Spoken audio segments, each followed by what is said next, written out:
porque tú realmente viniste para quedarte un fin de semana. A 1,5 metros los actores, no podía llevar la mirada directamente a su mirada, o sea, era Tela. y yo voy a hacer aquí lo que me dé la gana, voy a demostrar que sé hacer de todo. Yo miro a la gente mucho, deben de pensar, está loca, ¿qué quiere, no? No estamos aquí para demostrar, estamos aquí para solucionar. El maquillaje se ha convertido casi en mi modo de vida. Background Podcast con Pablo Cortés. Muy buenas, os doy la bienvenida a Background Podcast. Yo soy Pablo Cortés y hoy contamos en el programa con Historia de España. Historia de España, sí. Han pasado por sus manos más de 80 producciones, ha trabajado con directores como Isabel Coixet, Amenábar, Pedro Berger, Terry Gilliam. En fin, ella cuenta con 3 Goyas, un Gaudí, incontables nominaciones, se ha curtido a base de la experiencia. Ella es directora y diseñadora de maquillaje, mi querida Sylvie Imbert. Sí. ¿Qué tal? ¿Cómo estás? Muy bien. He hecho directora, has hecho... Claro, directora. Espera. No, todavía no. Todavía no. Directora y diseñadora de Nunca maquillaje. se sabe, pero Claro. de momento no.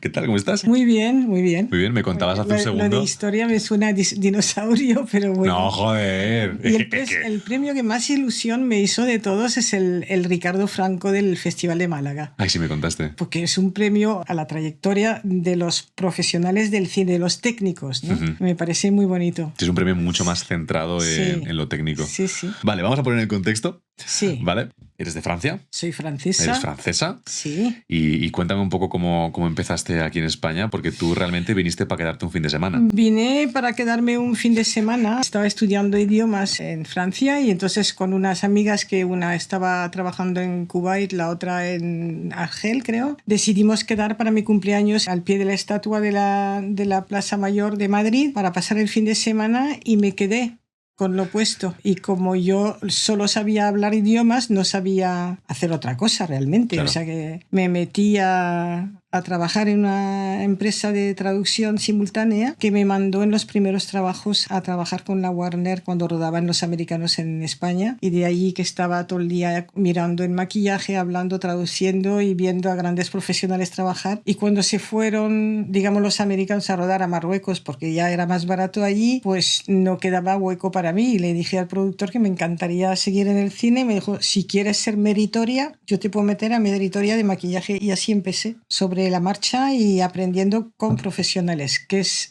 muy importante porque en una escuela aprendes, Uh-huh. pero en un rodaje tú aprendes desde la disciplina, cosa que no se tiene en la escuela, porque no saben quizás realmente el funcionamiento de un rodaje. Pero cuando digo desde la disciplina, digo que yo podía estar en maquillaje calladita, a 1,5 metros los actores, no podía llevar la mirada directamente a su mirada, o sea, era Tela. muy... Ya, pero es que así aprendes cómo son las cosas, así aprendes cómo funciona un rodaje, así aprendes la importancia del respeto a los demás, así aprendes la importancia de los tiempos. Es que yo creo que he aprendido de la mejor de las maneras, no en una escuela en un principio, sino sur le tas, como se dice en francés, es decir, con las manos en la masa. Claro, a través de la experiencia pura y dura. Porque Exacto. primero rodaje de traducción simultánea, de ahí decides maquillaje, Sí. te fuiste a Londres 3 meses. Pero eso después. Sí, eso después. Sí, Te fuiste a Londres 3 meses a hacer un curso para los básicos y la base. Sí. Y luego ya fue todo de trabajo de campo, pero en mitad de manos en la masa. Exacto. Es como aprendes a equivocarte y a solucionar. Es que... Y desde entonces hasta hoy. Desde entonces hasta hoy, tú fíjate, el maquillaje se ha convertido casi en mi modo de vida.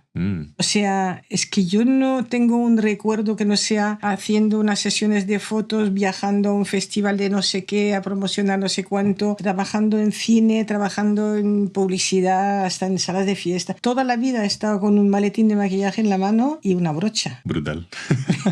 Brutal. Sí, no, es que es brutal. Cuando lo piensas, brutal. No sirve de gran cosa luego a la hora de lo que te reporta a ti, pero sí que es un modo de vida. Pasando directamente ya a lo que es departamento de maquillaje per se, vamos a hablar de lo que siempre me gusta empezar a hablar cuando hablo de un departamento, que es de la importancia del mismo en una producción y por qué se necesita que ese departamento exista para que el resultado funcione y para que la narrativa funcione. Bueno, yo creo que todos los departamentos que existen en los rodajes son importantes. O sea, el maquillaje forma parte de un todo. Un rodaje no es el maquillaje, yo voy a hacer aquí lo que me da la gana, voy a demostrar que sé hacer de todo. No, tienes un guión, tienes un director y tienes una historia que respetar, y todos los departamentos son importantes porque es un engranaje. Entonces, si el engranaje funciona, al actor le vas a facilitar la vida. Quiero decir, ellos, por supuesto, estudian su personaje, tienen una idea muy concreta de lo que quieren para su personaje, hablan contigo, habla el director y tú con ellos también. Tienes que,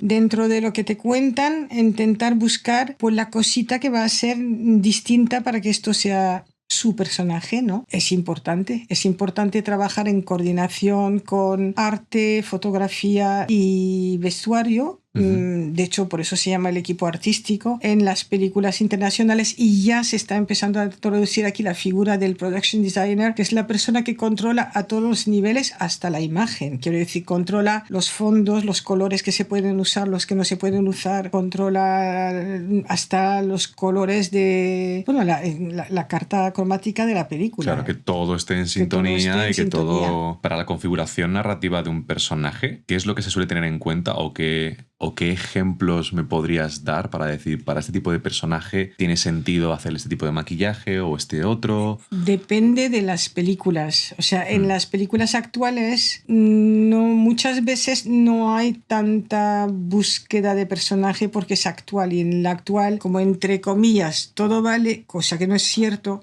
siempre hay una cosita que va a ayudar, un rasgo que va a ayudar al actor en su personaje. Yo, por ejemplo, en la película de Isabel Coixet, que rodamos en el 2020 de Nieva en Benidorm, teníamos a Ana Torret, maravillosa actriz y, bueno, persona maravillosa también. Entonces, ella ya tiene esa mítica mirada suya que desde pequeña, pero es que yo quería que esa mirada fuera todavía más rara. Yo quería que nos diera casi, uy, esta mujer, ¿sabes cómo te digo? Que dice cosa. Y me acordé de una cosa que me pasó, porque ¿cómo se dice? La realidad, la actualidad supera la ficción, ¿o cómo es? La realidad supera la ficción. La realidad supera la ficción, de una señora que me encontré en el paseo, en el Boulevard de San Sebastián, en un festival de cine, allí sentada a la puerta de su casa con un delantal que acababa de limpiar, no sé si un restaurante o un bar, con una cara, era como toda negra ella entera, o sea, era como todo exagerado. Todo sombra. Todo. No eran sombras, era el personaje era siniestro, ¿no? Claro. Y entonces digo, ¿por qué está tan siniestra? Vale, va de negro, tiene el pelo muy negro teñido, pero se había hecho una raya al ojo. ¿Que quién hubiese hecho una raya al ojo allí? Ella. Y esta raya, yo me quedé mirando a la señora, porque claro, tú vas por la calle, yo miro a la gente mucho, deben de pensar, está loca, ¿qué quiere, no? Pero es que yo veo muchos personajes por la calle, entonces, pues esta raya se la puse a Ana Torrent en el rodaje, y me hizo mucha ilusión porque me dijo, me has hecho el 50% del personaje, pues qué mejor regalo que te digan esto. Y es una película actual, entonces se puede siempre meter un detalle para un actor en su personaje. Sí, siempre. que potencie el carácter Sí, o... Exacto, el carácter tiene que claro, ser. Claro.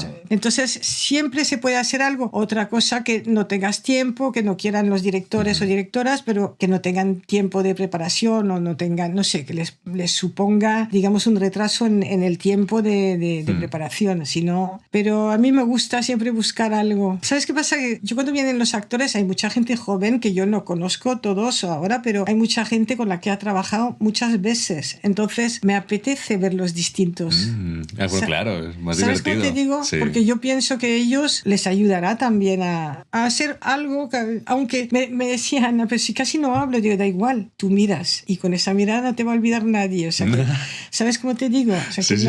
siempre se puede hacer algo. Tal cual. Has dicho una cosa cuando hemos hablado de la importancia del departamento, has dicho que todos los departamentos son necesarios y que en maquillaje tú no vas ahí para hacer lo que te dé la gana y demostrar lo que sabes hacer. Y eso viene muy al caso de lo que me contaste. Es que viene al caso de que yo encuentro que la gente joven ahora quieren demostrar mucho. Consideran que han estudiado, han hecho escuelas, están muy preparados, hay gente muy buena, es verdad, pero no te puedes dispersar tanto. No puedes ser maquillador y peluquero y no sé qué, y yo me meto, oye, pues vete también a ser el decorado. No, perdona. O sea, hay que centrarse en lo tuyo, y lo tuyo es crear personajes en una película para un director que tiene una película y la película no es tuya. No hace falta que muestres. Yo lo he pasado muchas veces en rodajes donde tengo equipos grandes y vienen auxiliares a trabajar y todo me lo quieren demostrar. Si yo lo sé que lo sabes hacer. Pero no es necesario a lo mejor para eso. Para esto no estás aquí, estás para esto y esto. Claro. O sea, hay que centrarse en lo que hay que hacer. No estamos aquí para demostrar, estamos aquí para solucionar. Siempre digo que la profesión del maquillador es la solución. Y además me dijiste una cosa que creo que hay que tener muy en cuenta, que al ser un departamento muy creativo, que abarca tantas técnicas y tantas cosas que puedes llegar a hacer, lo importante ya no es solo todo lo que seas capaz de hacer, sino la decisión de qué hacer sobre el personaje. Que muchas veces a lo mejor es más importante, a lo mejor incluso no maquillar. O bueno, maquillar. por supuesto, el maquillaje es el no maquillaje también, por supuesto. O sea, depende de los momentos, de lo que le está ocurriendo al personaje, en qué condiciones de salud está y todo esto. O sea que sí, pero el no maquillaje existe, o existe el demacrado del maquillaje que parezca que no. O sea, quiero decir, el caso que no se tiene que ver tanto el maquillaje, sino la evolución física del personaje. Si adelgaza, lo tienes que ahuecar, pero no se puede ver. Entonces tienes que trabajar con unos productos al alcohol que permiten, con unos sombras claros oscuros, hacer unos huecos donde tú los quieres y ya está. Pero también no maquillar es importante. De repente tienes un personaje que es que no tiene que ir maquillado, porque es que su personaje es así. Una cosa que me pareció muy interesante porque Silvi me pasó un texto con muchísima información que yo me leí según terminamos la preentrevista, y me llamó la atención eso, que muchas veces hay producciones en las que el personaje pasa por varias etapas de su vida. Sí, claro. Que envejecer es complicado, pero que lo más complicado es rejuvenecer. Seguramente. ¿Cómo rejuveneces? Bueno, rejuveneces sin problemas. En todos los rodajes, en los programas de televisión, existe un sistema de pegatinas que te pegas aquí, que se estiran si yo hago así, claro, tirando así con unas gomas hacia atrás, entonces vas poniendo todos los tiros donde estratégicamente no se vayan a ver, pero luego necesitas para eso una peluca que tape todo esto. Entonces esas cosas se tienen que estudiar antes, porque hay que tener peluca, hay películas donde lo necesitas hacer. Nosotros con Julio Medem teníamos una diferencia de edad de los personajes, todos eran actores en su edad actual, pero tenían que parecer 15 años menos y 15 años más. Envejecer siempre es más fácil si son personas de cierta edad, digamos de una edad media, ¿no? O sea, de 40 para arriba es como algo más fácil, aunque ahora no tanto, porque nos encontramos mucho también con el Botox, con todas esas cositas que sí, que son difíciles de arreglar para envejecer. Si tú tienes una frente con Botox, por mucho que yo te ponga un producto para envejecer, no te va a arrugar de la misma manera. Entonces, bueno, pues todas esas cosas. No había caído. Sí, claro. Pero se puede hacer todas esas cosas, pero hay que planificarlo muy bien antes. Claro. Hay que tener el material necesario para hacerlo, hay que tener la luz adecuada para iluminar esta cosa que tú vas a hacer. Tienes que hablar con fotografía, con todo el mundo. Pero sí se puede hacer. ¿Es más complicado? Sí, pero se puede hacer. Vale, ok. No, es que me está flipando, porque esto no lo sabía. Yo personalmente prefiero intentar estirar de todo, hacerlo digitalmente, porque siempre me parece como más plástico. Claro, ¿no? Más que algo siempre se termina notando. Sí. Vamos a hacer una pequeña pausa y vamos a seguir hablando de temas de preproducción y los subdepartamentos que van muy de la mano con esto que estamos hablando. Y ahora seguimos. Si aprecias este contenido, me ayudarías enormemente a seguir si usas estos 15 segundos para suscribirte y darle a like. Y te recuerdo que cualquier duda, incógnita, recomendación es bienvenidísima en los comentarios. Estamos de vuelta de la pausa, vamos a seguir hablando de lo que... Bueno, vamos a retomar tema de preproducción y preparaciones, porque decías eso, que hay que preparar de antemano las cosas y hay que tener muy previsto, pues eso, el rejuvenecimiento, el envejecimiento, etcétera, y ya no solo eso, sino todo el tema de postizos. Claro, o sea, no es solamente envejecer o rejuvenecer, porque igual te pasa en una película, pero hay muchas más cosas, es todo lo que vas a hacer. Tú coges un guión, yo primero leo el guión entero. He aprendido con la edad a leerme el guión entero, porque tenía esa tendencia, que supongo que tendrán muchos, es leer y anotar a la vez. Entonces yo me he dado cuenta que cuando haces esas cosas, o pierdes la emotividad de la historia o pierdes detalle del personaje. Entonces me gusta leerlo entero, sentirlo entero, a ver qué me hace sentir a mí, y dejarlo reposar un par de días antes de retomarlo para ya ponerte a estudiar y hacer tu desglose de maquillaje, que por supuesto dirección te va a dar un desglose hecho, pero yo me gusta tener el mío porque ya es cuestión de organización del departamento, o sea, tienes que tener qué característica van a tener todos los personajes, hacer un sistema de fichas para cuando ya hagas las pruebas para ver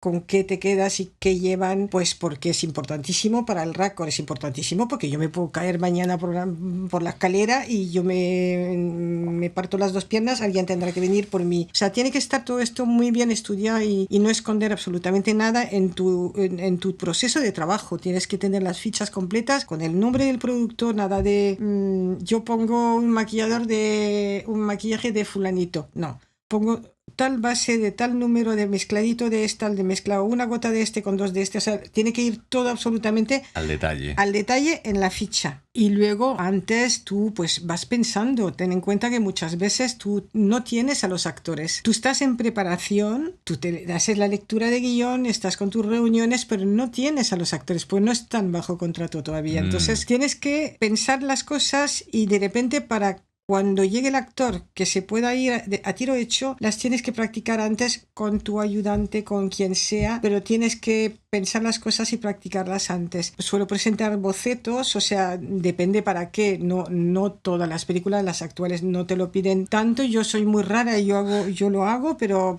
porque soy una obsesa del procedimiento. O sea que, pero bueno, el trabajo de la preparación es tanto o más importante que el rodaje en sí. El rodaje va a ser solucionar, que es el trabajo de un maquillador, solucionar. No es maquillar, es solucionar. Pero la preparación es como vas a hacer tus personajes, decides si van a tener una característica u otra, lo presentas al director, lo hablas con ellos, todo esto antes de, porque ten en cuenta que tú al director, tú vas a tener tus reuniones con él y con el ayudante de dirección, que realmente el auténtico jefe, el boss en un rodaje, no es el director, es el ayudante de dirección. O sea, el primero de dirección es que te da las órdenes, que hace las órdenes de trabajo, que pide los tiempos, que hace un encaje de bolillo para hacer todas las secuencias que tiene que hacer en un día, y entonces tú tienes que tener una comunicación fluida con ellos para indicar los cambios que va a haber entre una cosa y otra, si hay que retirar maquillaje para volver a poner, hay que rodar otra cosa mientras, eso se tiene que preparar muy bien todo antes. Claro. Y luego pues cuando son cuestiones de películas ya de, digamos, de mayor locura, por ejemplo el Quijote de Terry Gilliam,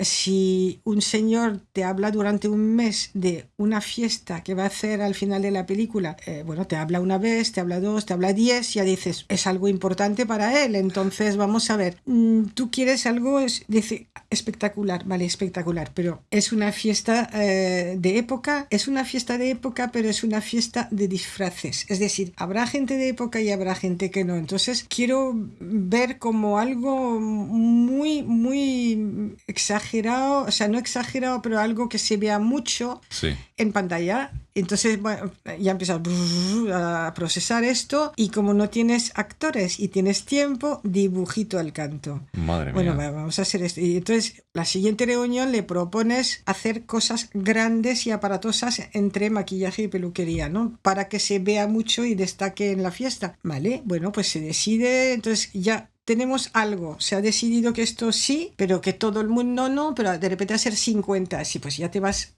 preparando los moldes. O sea, yo no soy peluquera, pero yo preparo alambres, luego lo rellenan de goma espuma, se cubre de pelo, algunas hemos hecho de papel, puro papel de embalar, encolado, y luego salpicarle pelo encima. Esas ideas sí que se me dan muy bien, lo que luego es un peluquero el que lo haga bien y tal, para eso eliges un equipo que... Claro. Pero esa parte es muy bonita, y esa es la única que puedes ir preparando sin tener a los actores, porque son elementos que vas a añadir no a un actor, a un figurante que esté en la producción, entonces lo puedes ir preparando ya con cualquiera antes. Es importante, si a un actor luego le vas a dar un CC o si le vas a hacer pues eso, una dentadura fea o rota, todas esas cosas se tienen que preparar antes. Tú tienes que hacer el molde para hacer una férula y que el actor tenga su tiempo de adaptación, porque no se habla igual con una férula, claro. Entonces muchas veces nunca se estima lo suficiente la importancia del tiempo de preparación, y no se estima lo suficiente suficiente por la falta de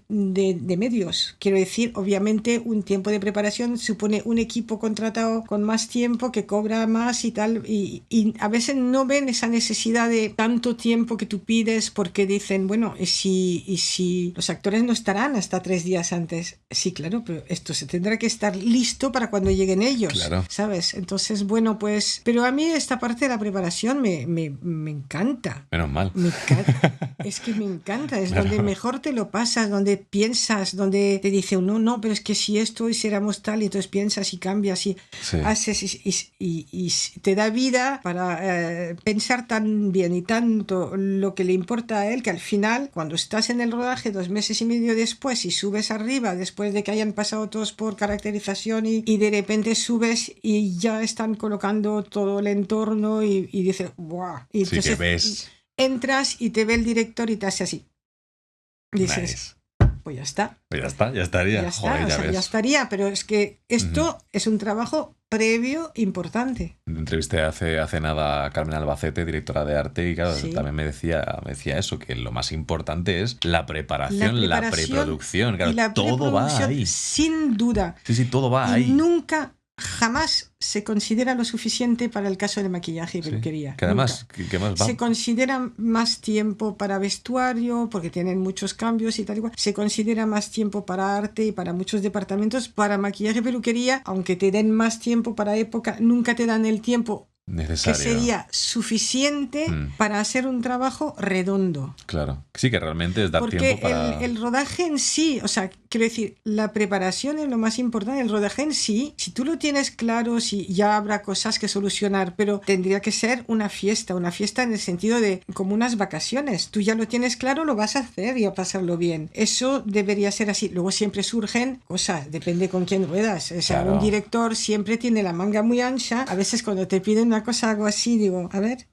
¿tienes algo más? No, o sea, quiero decir, siempre se va a sacar algo de la manga para favorecer a su película y su historia, lógicamente. Y hay que Pero claro, resolverlo. como te toca a ti resolver, pues bueno, Claro.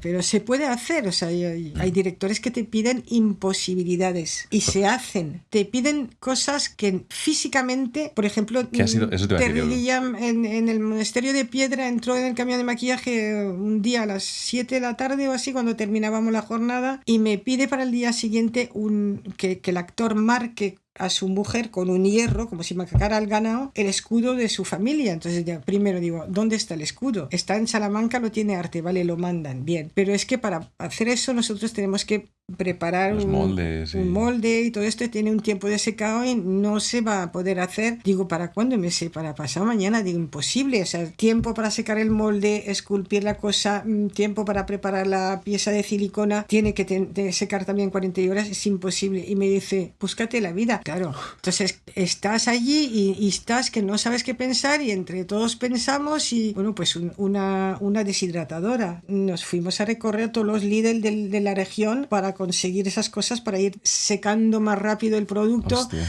Es un problema, te puede hacer burbuja, De la grieta, pero joder. lo tuvimos resuelto en el tiempo que quería el director. Es que siempre te pueden pasar cosas así. Fuerte. O sea. ¿Cuántos subdepartamentos puede llegar a haber en maquillaje? Por ejemplo, un dentista para hacer los moldes de los dientes.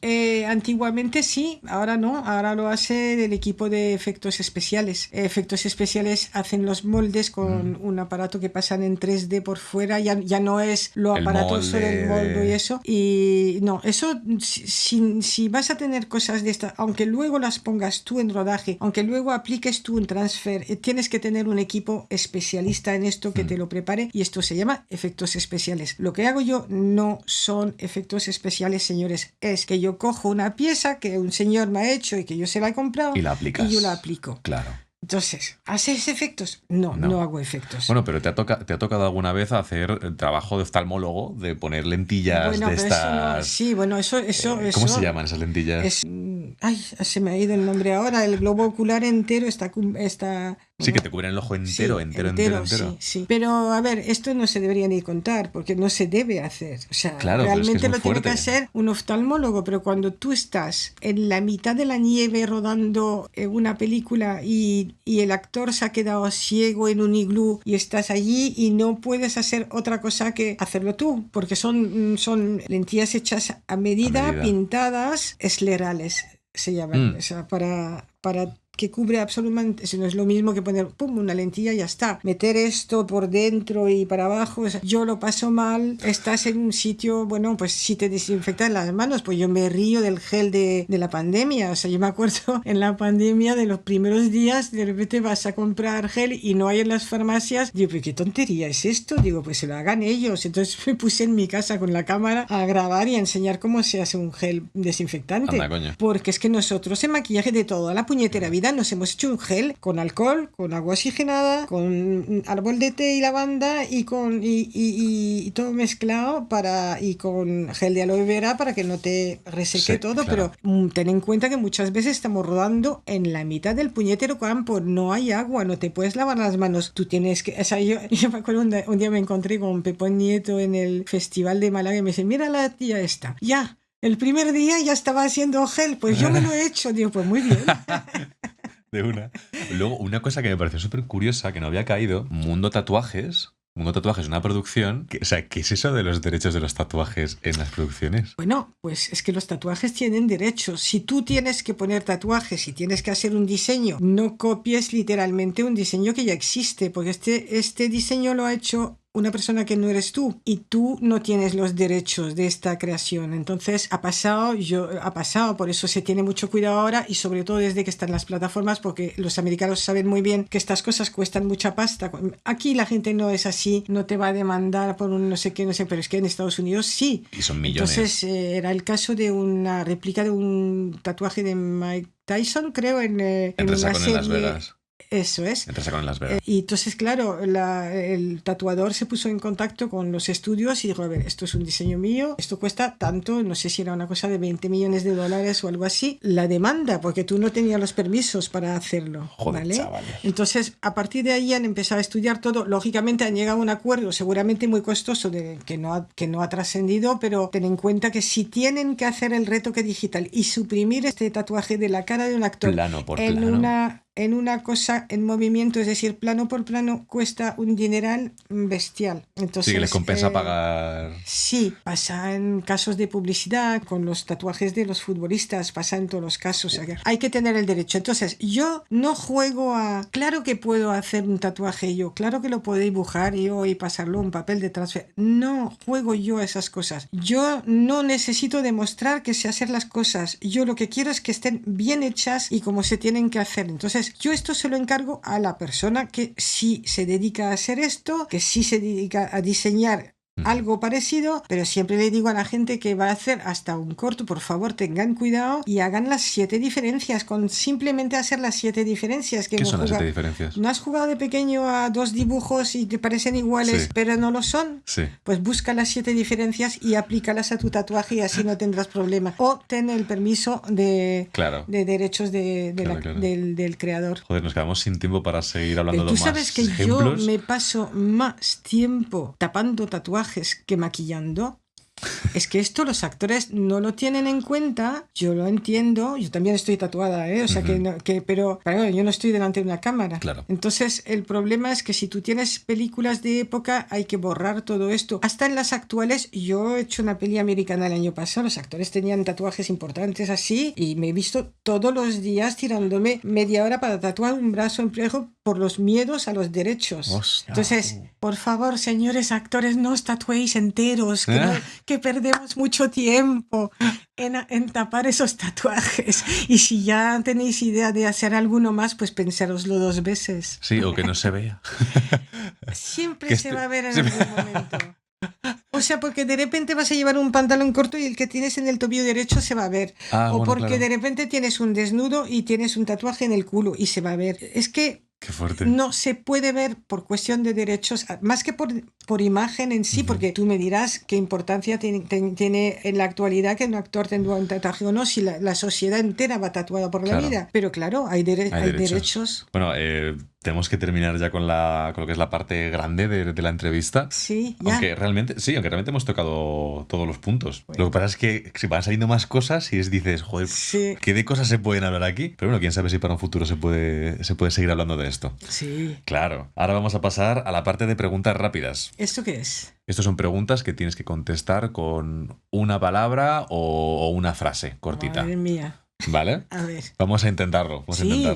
Venga, Sí. primera, ¿qué consideras un éxito en la vida? Ser feliz. Siguiente, uno de los proyectos o personajes que recuerdes con más cariño. Tengo varios, ¿eh? No puedo tener uno. Y tengo varios, curiosamente, de las 3 películas que me han dado un Goya. Porque eran guiones que tú al leerlos ya sabes que esto es algo. No sabes qué es, pero es algo importante en tu vida porque tienes que crear una cosa y tienes que trabajar con unos actores importantes o directores importantes. Yo tengo Blancanieves, que fue mi primer Goya, de hecho, con una película de Pablo Vejer, que fue un trabajo muy bonito en blanco y negro. El blanco y negro de Blancanieves no es el mismo blanco y negro de otra película que hice. Fíjate, curiosamente hice 2 en blanco y negro el mismo año. Una era Blancanieves y otra El artista y la modelo, de Fernando Trueba. Eran 2 blanco y negro totalmente distintos. Uno de ellos estaba para hacer cine mudo, en un formato cuadrado, contrastado. Sí. Todo esto se tiene que estudiar antes. Tienes que ver los fondos, tienes que saber que igual vas a ver a gente preparada de época 1900, vas a entrar en la plaza de toros y los vas a ver con verdes, fucsia, no sé qué, cosa que no se usaba en esa época, pero claro, yo estoy pensando en blanco y negro. Claro, los grises que se van a ver y los matices. Y esto ha sido un trabajo muy, muy gratificante y bonito. El otro, la película de Isabel Coixet con Juliette Binoche y con... A ver, tú te vas a rodar con Juliette Binoche, hostias, o sea, perdón, no te vas a rodar, no te vas a rodar, yo qué sé, o sea, es que para mí es como ponerme a temblar antes de empezar porque es que es un ícono del cine mundial, o sea, entonces... Pero luego te das cuenta de que los más grandes son los que más a favor están de la cosa que les vas a proponer, ¿no? Y el tercero, el proyecto de Terry Gilliam. El Quijote. Que fue un trabajo muy bonito. Venga, siguiente. Algo que te ayudó a seguir adelante en tus peores momentos. Las ganas de hacer lo que hago, lo que me gusta. Sí, la motivación, la vocación. La vocación, pues fíjate, hasta podríamos hablar de vocación quizás, porque yo creo que empecé a pintar todas las paredes de casa con 2 años con las barras de labios de mi madre, o sea que nunca se sabe. Qué agradable la niña con 2 años. La niña se llevó un bofetón. Eso te iba a decir, la niña está viva de milagro. Porque en aquella época nos llevábamos bofetones. Por eso te digo. Siguiente. Un cambio que harías en el gremio. Que se estudie muy bien eso que ya quieren lanzar en breve, que es el Estatuto del Artista, que es una muy buena noticia, que han trabajado mucha gente mucho para llegar a esto, pero que faltan muchas cosas, entonces que no caiga en el olvido. Vale. Siguiente. Un director o directora con quien te gustaría trabajar. Me gustaría trabajar con Almodóvar, ¿quién no? Vale. Yo he trabajado con él en varias películas, pero de refuerzo. Digo, firmar una película con él, pero eso es una cosa a la que no aspiro, por él es un señor que trabaja rodeado de sus equipos y no lo suele cambiar mucho, ¿no? Pero bueno, claro que me encantaría. ¿Qué le dirías a tu yo del pasado de cuando decidiste empezar con el maquillaje? Que estaba loca, pero que la locura es lo que te lleva a hacer lo que te gusta y que se transforma en tu estilo de vida. Ay, qué bonito. Y pa'lante. Qué guay, Silvi. Sí. Sí, me ha encantado, no sé, me ha encantado. Me ha resonado mucho. Pues no sé, es lo que me ha salido. Sí, no, por eso me ha resonado, porque te ha salido muy... ¡Ah, qué bien! Y ya la última, un sueño que lucharías por conseguir y no tiene por qué tener nada que ver con tu trabajo. Que no hubiese malos entendidos y que no haya malas interpretaciones de las cosas o de las cosas hechas o dichas, para que puedas vivir feliz. Ok, me gusta. Sí, no, me gusta, sí, porque además creo que entiendo por dónde va y me gusta. Vale, pues ya está, con esto hemos terminado la entrevista. ¿Ya está? Ya está. Ah, pues no ha sido tan difícil. ¿Qué yo te lo he pensaba dicho? Ya, pero yo veo a la gente hablar muy bien y yo no sé. Pues mujer, bueno. se has hablado perfectamente. Bueno, Claro pues que sí. me alegro. Nada, con esto terminamos la entrevista. Muchas gracias por vernos y escucharnos. No os olvidéis en seguirnos en redes sociales, en las plataformas, para no perderos nada y no perderos quiénes serán los próximos invitados. Con esto y un bizcocho nos despedimos. Un besito. Y ya estaría. Chao. Hasta aquí, Silvi. Muchas gracias. A ti. Me ha encantado. Sí, pero ha sido muy corto al final. Te he dicho que se pasa muy rápido. Sí, que se pueden contar tantas cosas. Se puede estar aquí hablando lo que quieras. O sea,